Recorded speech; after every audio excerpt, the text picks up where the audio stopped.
நாம் செலுத்தும் வாக்கு அனைத்து உயிர்களுக்குமான வாழ்வுரிமை. எப்பொருள் யார் யார் வாய் கேட்பினும் அப்பொருள் மெய்ப்பொருள் காண்பது அறிவு. வணக்கம் மக்களே, நான் உங்கள் ஆனந்த். இந்த காணொளி நடக்க இருக்கக்கூடிய தமிழ்நாடு சட்டமன்ற தேர்தல் குறித்த ஒரு விழிப்புணர்வு காணொளி தான். என்னடா இது, கால்காணி சூழலியல் அறக்கட்டளை எப்போவுமே சமூக பணியான இயற்கை உழவர்கள் குறித்தும் மரபு விதை குறித்தும் சூழலியல் பாதுகாப்பு குறித்தும் தானே காணொளி பதிவு போடுவாங்க. இது என்ன புதுசாக தேர்தல் குறித்த காணொளி பதிவாக இருக்குது? இவங்களுக்கும் எதனா கட்சிகளோட தொடர்பு இருக்கா? இவங்க பின்புலத்தில் யாருன்னா இருந்து இயங்குறாங்களா? இந்த மாதிரி கேள்விகள் உங்கள் மனதில் எழுறது எனக்கு புரியுது. அதாவது இப்போ இருக்கக்கூடிய இந்த காலகட்டத்தில் தவறுகள் செய்கிறதையும் தவறான விஷயங்களை பதிவு செய்கிறதுலையும் எந்த ஒரு பிரச்சனையும் இருக்கிறது இல்லை. ஆனால் ஒரு நல்ல கருத்தையோ ஒரு நல்ல செயல்களையோ செயல்படும் போது தான் நமக்கு ஏகப்பட்ட பிரச்சனைகள் வருது. அதில் இந்த நான் பதிவு பண்ணக்கூடிய இந்த காணொளி கூட உங்களுக்கு அப்படி ஒரு பிரச்சனையாக கூட தெரியலாம். அதாவது இவங்க பின்புலத்தில் என்ன நோக்கத்தோடு இயங்குறாங்க, இது போன்ற கேள்விகள் இருக்குது. அதாவது நாங்கள் சூழலியல் பாதுகாப்பு குறித்தும் இயற்கை வழி வேளாண்மை குறித்தும் பல்லுயிர் குறித்தும் மரபு விதை குறித்தும் பல பணிகள் இந்த சமூகத்தில் செஞ்சுட்டு இருக்கக்கூடிய பொறுப்பு எங்களுக்கு இருக்குது. இதெல்லாம் பொறுப்பாக இருக்கும் போது அரசியலும் அதை சார்ந்த ஒரு பொறுப்பான பணி நமக்கு இருக்குது. அது குறித்த ஒரு விழிப்புணர்வு காணொளி கொடுக்கணுன்றது எங்களோட தலையாய கடமையாக நாங்கள் பார்க்குறோம். அதாவது கிட்டத்தட்ட ஒரு வாரமாக இதை குறித்து யோசிக்கும் போது மனசு ஒன்று சொல்லுது, மூளை ஒன்று சொல்லுது. மனசு இந்த தகவலை மக்கள்கிட்ட எடுத்துகிட்டு போய் பதிவு பண்ணணும் அப்படின்னு சொல்லுது. மூளை என்ன சொல்லுதுன்னா, இது எதுக்கு நமக்கு வேண்டாத வேலைன்னு சொல்லுது.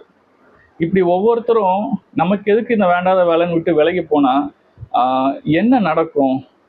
நம்ம இந்த அரசியல் கட்டமைப்புக்குள்ளே தானே இயங்குகிறோம்.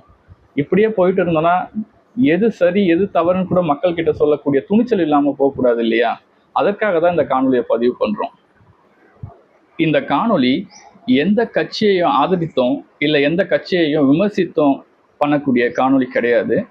கால்காணி சூழலியல் அறக்கட்டளை சார்பாக இந்த சமூக பணியில் நாங்கள் செயல்படும் போது எங்களுக்கு ஏற்படக்கூடிய பிரச்சனைகளையும் அதற்கான சரியான தீர்வுகள் எதுன்றதையும் நாங்கள் தேடும் போது அதை நம்ம தனிப்பட்ட வகையில் ஒரு அமைப்பு செயல்படுறதை விட இந்த அரசியல் கட்டமைப்பில் நம்ம ஜனநாயகப்படி நம்மளால் ஒவ்வொரு குடிமகனால் தேர்வு செய்யப்பட்ட இந்த நாட்டின் முதல்வரால் ரொம்ப எளிமையாக அதை செயல்படுத்திட முடியும். அதை எளிமையாக செயல்படுத்தக்கூடிய வலிமை இருக்கக்கூடிய முதல்வர் பதவிக்கான சட்டமன்ற தேர்தல் நடக்கிறதுனால ஒரு சிறந்த தலைமையை நம்ம தேர்வு பண்ண வேண்டிய கட்டாயத்தில் இருக்கும். அது குறித்த விழிப்புணர்வு மக்கள்கிட்ட இருக்கணுன்றதுக்காக தான் இந்த காணொலியை நாங்கள் குறிப்பாக பதிவு செய்கிறோம். வேற எந்த நோக்கமோ உள்நோக்கமோ எதுவும் கிடையாது. அதாவது மக்களால் மக்களுக்காக மக்களே தேர்வு செய்யக்கூடிய ஆட்சி முறை தான் மக்களாட்சி. இதுதான் நமக்கு குடியாட்சின்னு சொல்லிட்டு நம்மளோட சட்ட வரைமுறை நமக்கு பதிவு பண்ணிகிட்டே வருது. சரி, மக்களால் மக்களுக்காக மட்டுமே இந்த அரசியல் இருக்கா அப்படின்ற பார்வை இங்கே எல்லாருக்கும் தெளிவுபடணும்னு நான் நினைக்கிறேன். அதாவது மக்களால் எல்லா உயிர்களுக்குமே மக்களால் தேர்வு செய்யக்கூடிய ஆட்சி தான் இது. மக்களாட்சி கிடையாது, பல்லுயிர்களுக்கான ஆட்சி முறை. அதாவது நான் என்ன சொல்ல வரேன்னா, நீங்கள் தேர்வு செய்யக்கூடிய தலைவர் மக்களுக்காக மட்டுமே பணி செய்யக்கூடியவர் கிடையாது. இந்த சூழலியல் பாதுகாக்கக்கூடியதும் இயற்கையை பாதுகாக்கக்கூடிய பொறுப்பும் ஏன் பல்லுயிர்களை பாதுகாக்கக்கூடிய பொறுப்பும் அவர்கிட்ட இருக்கு. அதாவது இந்த அரசியல்ன்றது எல்லா உயிர்களுக்குமானது, வெறும் மனித இனத்துக்கான மட்டும் கிடையாதுன்றத மக்களாகிய நம்ம புரிஞ்சுக்கணும். அப்படின்றத தான் இந்த காணொலி மூலிமா நான் பதிவு செய்ய விரும்புகிறேன். அதாவது 3 தகவல்களை நான் மையமாக வச்சு இந்த காணொலியை பதிவு பண்ணுறேன். நாங்கள் பார்க்குற சமூக செயல்பாட்டில் பார்க்குற பெரும் பிரச்சனை என்னன்னு பார்த்தீங்கன்னா சூழலியல் பாதிப்பு தான். அதாவது ரசாயன விவசாயம் மூலியமா இந்த மண்ணையும் இந்த சூழலையும் பாழ்படுத்தி வச்சிருக்காங்க இந்த அரசியல் கட்டமைப்பு. அதை சரியா இயற்கை வழி வேளாண்மை மூலியமா சரி பண்ண முடியும். அது குறித்த விழிப்புணர்வை விவசாயிகளுக்கும் மக்கள்கிட்ட எடுத்துட்டு போற கடமை கண்டிப்பா இந்த அரசுக்கு இருக்கு இல்லையா? அந்த அரசுக்கு இருக்குன்னா அப்ப அதை சார்ந்த அரசியல் தலைவர்கள் அது குறித்த சிந்தனையோடையும் விழிப்புணர்வோட தெளிவோட இருக்கணும் இல்லையா? அப்படி யார் இருக்காங்க அப்படின்றத நம்ம இங்கே யோசிக்கணும். அதாவது நான் 3 விஷயங்களை மையமாக வச்சு பேசலான் இருக்கேன். 1 இலவசங்கள், 2வது தற்சார்பு பொருளாதாரம், மூன்றாவது இயற்கை வளங்களை பாதுகாக்கக்கூடியது. அதாவது எங்களோட தனிப்பட்ட முறையில் நாங்கள் பார்த்த பிரச்சனைகளை மட்டும்தான் நான் இங்கே பதிவு பண்ண விரும்புகிறேன். இலவசங்கள், நான் ஒரு விவசாயி தொழிலாளியை ஒரு 2 வாரங்களுக்கு முன்னாடி ஒரு காணொளி போட்டிருப்பேன். அதாவது பண்ணைக்குட்டையும் அகழி எடுக்கக்கூடிய காணொளி. அந்த பணியில் இருக்கும் போத அந்த விவசாய பணியாளர் ஒருத்தர் அதில் வேலை செஞ்சுட்டு இருந்தார். பெரும்பாலும் மழை காலங்களில் அந்த நிலத்துல தண்ணீர் வெள்ளமாக போகும். காரணம் மேற்கில் இருக்கக்கூடிய கிராமங்களில் இருக்கக்கூடிய 2 ஏரிகளும் ரொம்பி விவசாய நிலத்துல தான் தண்ணீர் பாயும். இது ஒரு பெரிய சிக்கலாக இருந்தது அந்த பகுதி விவசாயிகளுக்கு. அப்போ ஒரு கேள்வி எழும்புது, ஏரியிலிருந்து வரக்கூடிய உபரி நீர், வடிகால் நீர் ஏரி கால்வாய் மூலியம் தானே போய் சேரணும், ஏன் விவசாய நிலத்துக்கு வருது அப்படின்ற கேள்வி வருது. இதுக்கு பல பிரச்சனைகள், இதுக்கு யார் காரணம் அப்படின்ற கேள்வியை தேடும் போது என்ன விடை கிடைக்குதுன்னா, என்ன அவர் கேட்டார், யார் காரணமா இருக்கும் அப்படின்ட்டு. ரொம்ப எளிமையா எல்லாரும் சொல்லக்கூடிய பதில தான் நான் சொன்னேன். அதாவது கண்டிப்பா ஏரி கால்வாயை ஆக்கிரமிப்பு பண்ணி விவசாயம் பண்றதுனால விவசாயிகள் மேலதான் தவறு இருக்கிறதா நான் பார்க்குறேன் அப்படின்னு சொல்லியிருந்தேன். அந்த விவசாயி தொழிலாளி என்ன பதில் சொன்னார்னா, இந்த இடத்துல நம்மாழ்வார் சொன்ன ஒரு விஷயம் நினைவுக்கு வருது. இயற்கை வேளாண் அறிஞர் திரு நம்மாழ்வார் ஐயா சொல்லியிருப்பாரு, அறிவானது பரவலா இருக்கு, எல்லார்கிட்டையும் இருக்கு, நம்ம அதை தேடி அதை எடுத்துக்கிட்டு தான் நம்ம முயற்சி பண்ணணும் அப்படின்னு சொல்லுவார். அவர் பதிவு பண்ணது எளிய மக்கள்கிட்டையும் அந்த அறிவு இருக்குன்றத நான் அந்த நேரத்தில் உணர்ந்தேன். அந்த விவசாய தொழில் செய்யக்கூடிய தொழிலாளி என்ன சொன்னாருன்னா, இந்த ஏரி கால்வாய்கள் தூர்வாராமலும் ஏரிகள் தூர்வாராமலும் ஆக்கிரமிப்புகள் அதிகமாக இருக்கிறதுக்கான காரணம் விவசாயி மட்டும் கிடையாது, இலவசம் அப்படின்னு சொன்னார்.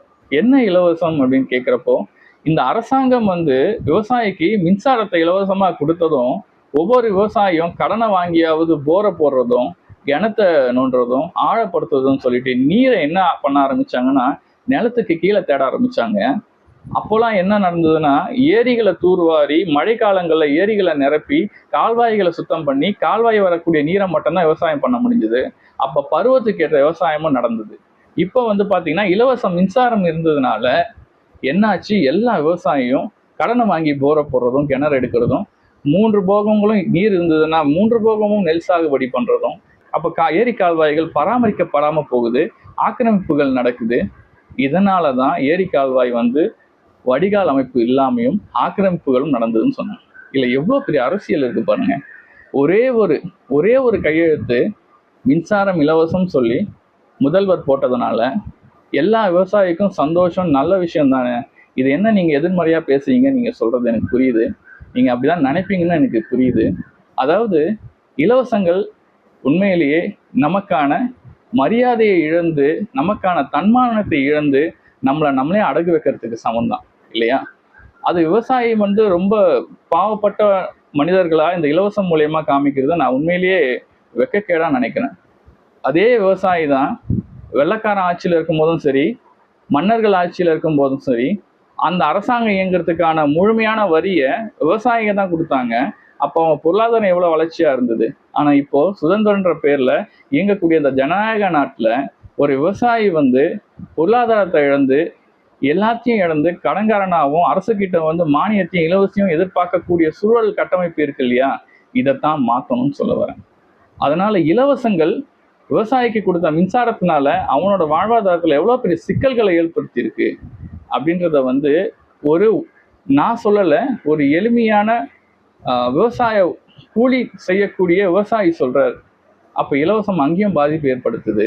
அதே போல விவசாயம் மட்டும் இல்லை, இந்த இலவசங்கள் பொதுமக்கள் கிட்ட தேர்தல் வாக்குறுதிகளாக வரும்போது என்ன ஆகுது, இதே போல பல பிரச்சனைகள்ல நம்ம மக்களும் சிக்கக்கூடிய வாய்ப்பு இருக்கு.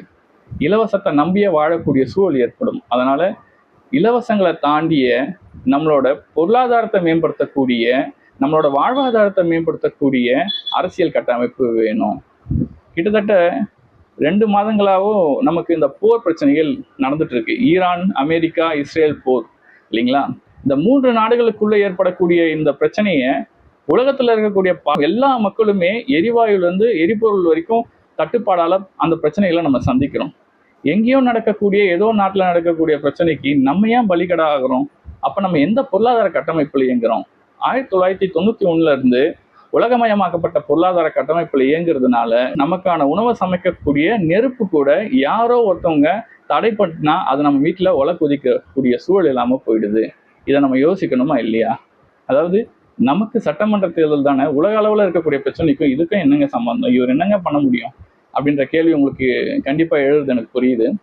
அதாவது ஒரு அரசியல் கட்டமைப்புல ஒரு நாடும் ஒரு மாநிலமும் தற்சார்புக்குள்ள தன்னிறைவு அடையக்கூடிய திட்டங்களையும் செயல்பாடுகளையும் நம்ம எடுத்துட்டு போய் மக்கள் கிட்ட சேர்க்க வேண்டியது அரசோட கடமை. மக்கள் கிட்ட அந்த விழிப்புணர்வு எடுத்துட்டு போய் சேர்க்க வேண்டியது அரசோட கடமை. இதை செய்யக்கூடிய அரசை தான் நம்ம என்ன பண்ணணும், ஆதரிக்கணும். அந்த மக்கள் இது குறித்த விழிப்புணர்வு நமக்கு கண்டிப்பா இருக்கணும்.